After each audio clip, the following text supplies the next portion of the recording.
Graça e paz, meus irmãos, graças a Deus, mais um dia no nosso propósito, 365 dias na palavra, a palavra de Deus que nos alimenta, que nos transforma, que cura, que nos repreende e que, acima de tudo, nos ensina os caminhos que o Senhor quer, os caminhos corretos, os caminhos que nos faz deixar Deus feliz.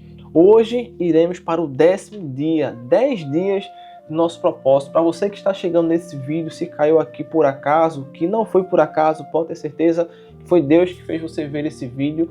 Nós temos um propósito em que todos os dias, durante um ano, lemos juntos a palavra de Deus. De uma maneira simples, de uma maneira fácil, mas na mesma, com a presença de Deus, do Espírito Santo, nos guiando na leitura. Então, faça parte. Tem aqui a playlist do primeiro dia para você começar a acompanhar e fazer a sua leitura. E durante um ano você terá lido toda a Bíblia. Então, se você é cristão, não se trata de religiosidade, não se trata de mais nada, mas sim da palavra de Deus. Se você crê em Deus, venha fazer parte desse propósito. Amém? Antes de começarmos a nossa leitura, vamos orar. Baixe sua cabeça, se possível, feche seus olhos e oremos apresentando ao Senhor esse propósito e agradecendo por mais essa oportunidade. Amém?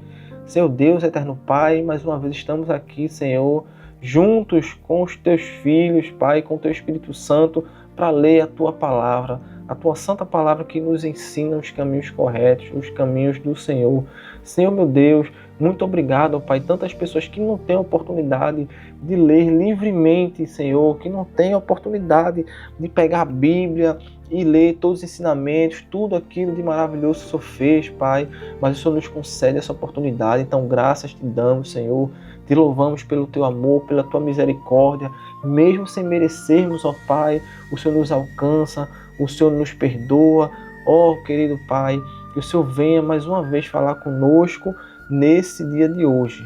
Te agradecemos, te louvamos, graças a ti, ó Pai. Louvado seja o Senhor. Irmãos, hoje damos continuidade ao nosso propósito, amém? Livro de Gênesis, abra aí a sua Bíblia no capítulo 19, Sodoma, cidade de pecado. Começa assim, Gênesis 19. Estava anoitecendo quando os dois anjos chegaram a Sodoma. Ló estava sentado perto do portão da entrada da cidade, quando viu os anjos. Levantou-se e foi recebê-los. Ajoelhou-se, encostou o rosto no chão e disse: Senhores, estou aqui para servi-los. Por favor, aceitem o meu convite e venham se hospedar na minha casa. Os senhores podem lavar os pés e passar a noite ali. Depois levantarão bem cedo e continuarão a sua viagem. Eles disseram: Não, nós vamos passar a noite na praça. Mas Ló insistiu tanto que eles aceitaram e foram com ele para sua casa. Ló mandou preparar um bom jantar e assar pães sem fermentos. E os visitantes jantaram. Mas antes que eles fossem dormir, todos os homens de Sodoma, tanto moços como os velhos, cercaram a casa. Eles chamaram Ló e perguntaram: Onde estão os homens que entraram na sua casa esta noite? Traga-os aqui para fora para nós, pois queremos ter relações com eles. Ló saiu para falar com os homens.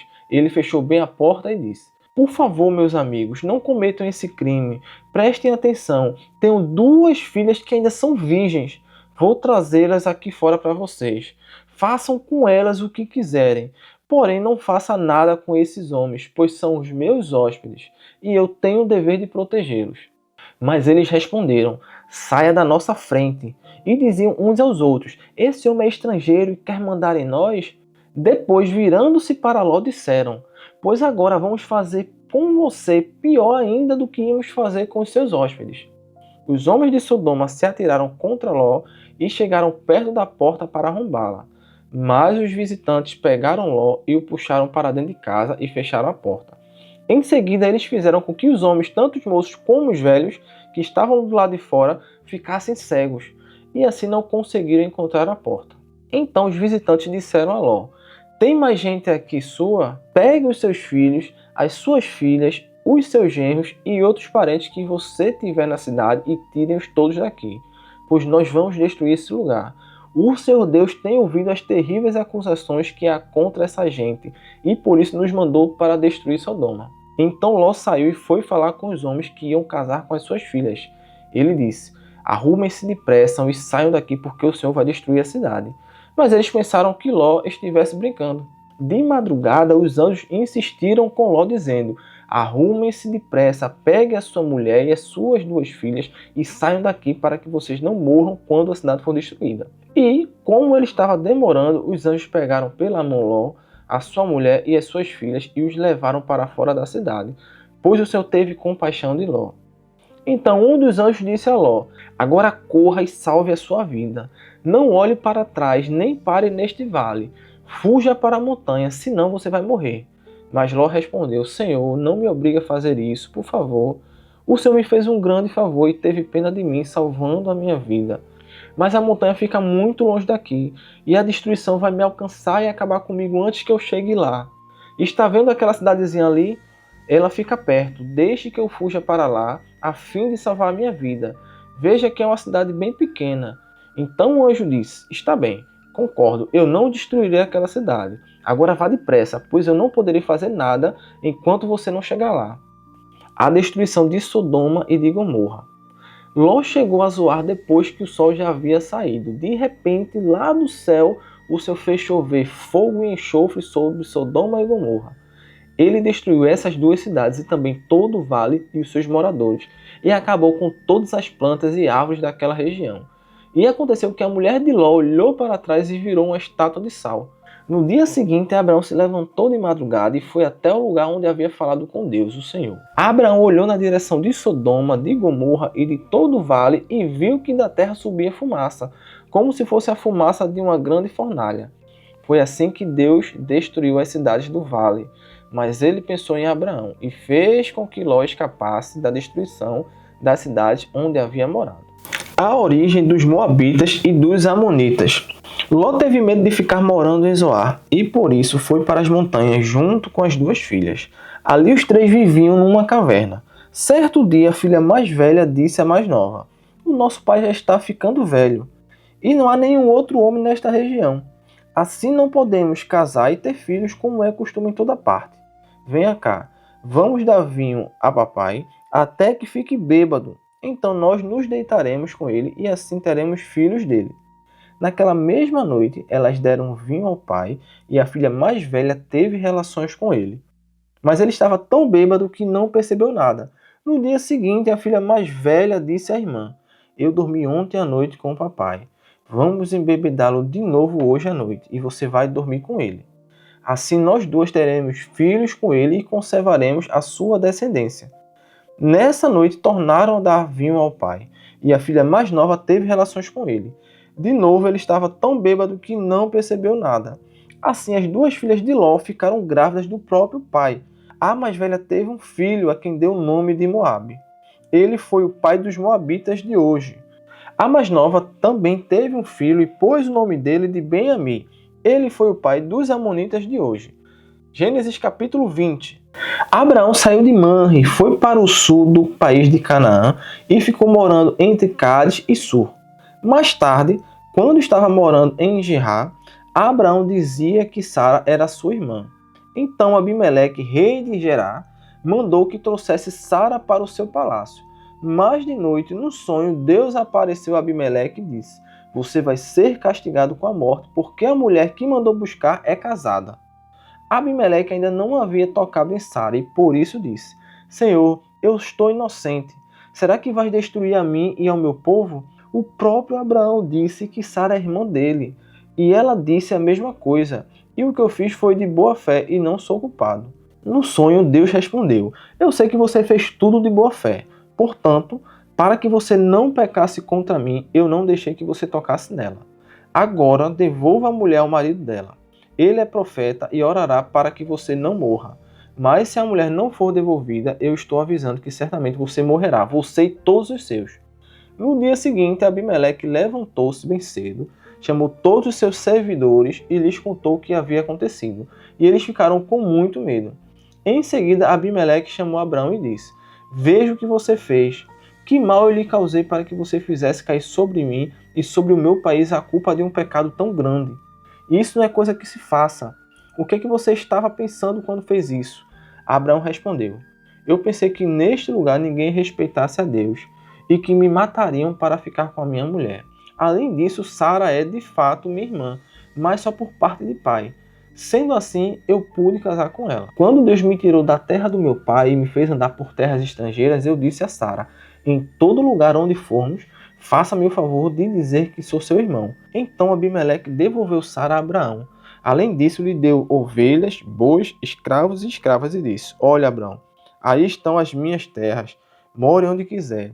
E Abimeleque disse a Sara o seguinte: estou dando a seu irmão 11,5 kg de prata para que os que estão com você saibam que você está inocente. Assim todos saberão que você não fez nada de errado.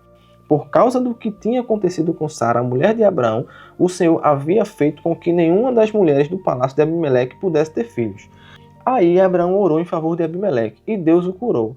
E também curou a mulher dele e suas escravas, e assim puderam ter filhos. Amém, amém. Glória a Deus. Agora, abra sua Bíblia no livro de Romanos, capítulo 10. Vamos agora para Romanos, capítulo 10. Amém, irmãos? Abra aí a sua Bíblia. Todos encontraram aí Romanos, capítulo 10, começa da seguinte forma: meus irmãos, desejo de todo o coração que o meu próprio povo seja salvo. E peço a Deus em favor deles, porque eu sou testemunha de que eles são muito dedicados a Deus. Mas a dedicação deles não está baseada no verdadeiro conhecimento, pois eles não conhecem a maneira como Deus aceita as pessoas, e assim têm procurado conseguir isso da sua própria maneira. Eles rejeitaram o modo de Deus aceitar as pessoas, porque com Cristo a lei chegou ao fim, e assim os que creem é que são aceitos por Deus. Versículo 5. Pois o que Moisés escreveu a respeito de as pessoas serem aceitas por Deus pela obediência à lei foi isto: viverá aquele que fizer o que a lei manda. Porém, quanto a ser aceito por Deus por meio da fé, Moisés diz o seguinte: não fique pensando assim: quem vai subir até o céu? Isto é, para trazer Cristo do céu. Nem pergunte: quem descerá ao mundo lá de baixo? Isto é, para fazer com que Cristo suba do mundo dos mortos. O que Moisés diz é isto: a mensagem de Deus está perto de você, nos seus lábios e no seu coração. Isto é, a mensagem de fé que anunciamos. Se você disser com a sua boca Jesus é Senhor e no seu coração crer que Deus ressuscitou Jesus, você será salvo. Porque nós cremos com o coração e somos aceitos por Deus. Falamos com a boca e assim somos salvos. Porque as Escrituras Sagradas dizem: quem crer nele não ficará desiludido. Isso vale para todos, pois não existe nenhuma diferença entre judeus e não judeus. Deus é o mesmo Senhor de todos e abençoa generosamente todos os que pedem a sua ajuda. Como dizem as Escrituras Sagradas: todos que pedirem a ajuda do Senhor serão salvos. Mas como é que as pessoas irão pedir se não crerem nele? E como poderão crer se não ouvirem a mensagem? E como poderão ouvir se a mensagem não for anunciada? E como é que a mensagem será anunciada se não forem enviados mensageiros? As Escrituras Sagradas dizem: como é bonito ver os mensageiros trazendo as boas notícias. Mas nem todos aceitam a boa notícia do Evangelho. Foi Isaías que disse: Senhor, quem creu na nossa mensagem? Portanto, a fé vem por ouvir a mensagem, e a mensagem vem por meio da pregação a respeito de Cristo. Mas eu pergunto: será que eles não ouviram a mensagem? É claro que ouviram, como diz as Escrituras. A voz dele se espalhou pelo mundo inteiro. As suas palavras alcançaram a toda a terra. Eu pergunto ainda: será que o povo de Israel não soube disso? Moisés foi o primeiro a dar uma resposta. Ele disse: eu farei com que vocês fiquem com ciúmes de um povo que não é uma nação. Farei com que fiquem com raiva de uma nação de gente sem juízo. E Isaías foi mais corajoso ao anunciar o que Deus disse: eu fui achado por aqueles que não me procuravam, e apareci aos que não perguntavam por mim. Mas a respeito de Israel, Deus disse: o dia inteiro eu abri os braços, pronto para receber um povo desobediente e rebelde. Amém. Romanos capítulo 10 finalizado. E agora vamos concluir o nosso dia de hoje com Provérbios capítulo 10. Amém. Todos já encontraram? Provérbios capítulo 10. Começa assim: Provérbios de Salomão. O filho sábio é a alegria do seu pai, mas o filho sem juízo é a tristeza da sua mãe. Aquilo que se consegue com desonestidade não serve de nada, mas a honestidade livra da morte. O Senhor Deus não deixa que os bons passem fome, mas impede os maus de conseguirem o que tanto querem. O preguiçoso fica pobre, mas quem se esforça no trabalho enriquece. Quem tem juízo colhe no tempo certo, mas quem dorme na época da colheita passa vergonha. Os bons são abençoados, as palavras dos maus escondem a sua violência. Os bons serão lembrados como uma bênção, porém os maus logo serão esquecidos. Quem tem juízo aceita os bons conselhos. Quem não tem cuidado com o que diz, acaba na desgraça. A pessoa honesta anda em paz e segurança, mas a desonesta será desmascarada. Quem esconde a verdade causa problemas, mas quem critica com franqueza trabalha pela paz. As palavras dos bons são uma fonte de vida, mas as palavras dos maus escondem a sua violência. O ódio provoca brigas, mas o amor perdoa todas as ofensas. A pessoa sábia diz palavras de sabedoria, mas aquela que não tem juízo precisa ser castigada. Os sábios guardam todo o conhecimento que podem, mas o tolo, quando fala, logo traz desgraça. A riqueza protege os ricos e a pobreza destrói os pobres. O trabalho dos bons produz vida, mas o resultado do pecado é somente mais pecado. Aquele que aceita ser repreendido anda no caminho da vida, mas quem não aceita cai no erro. Com as suas palavras, o mentiroso esconde o seu óleo. Quem espalha mexericos não tem juízo. Quanto mais você fala, mais perto está de pecar. Se você é sábio, controle a sua língua. As palavras dos bons são como a prata pura. As ideias dos maus não têm valor. As palavras dos bons fazem bem a muita gente, mas a falta de juízo leva à morte. A bênção do Senhor traz prosperidade e nenhum esforço pode substituí-la. Para o malvado, fazer o mal é divertimento, mas a pessoa sensata encontra prazer na sabedoria. Quando o mal tem medo de alguma coisa, é isso mesmo que lhe acontece, mas a pessoa direita consegue o que deseja. Vem a tempestade e acaba com os maus, porém os honestos continuam sempre firmes. Nunca mande um preguiçoso fazer alguma coisa. Ele será tão irritante como vinagre nos dentes ou fumaça nos olhos.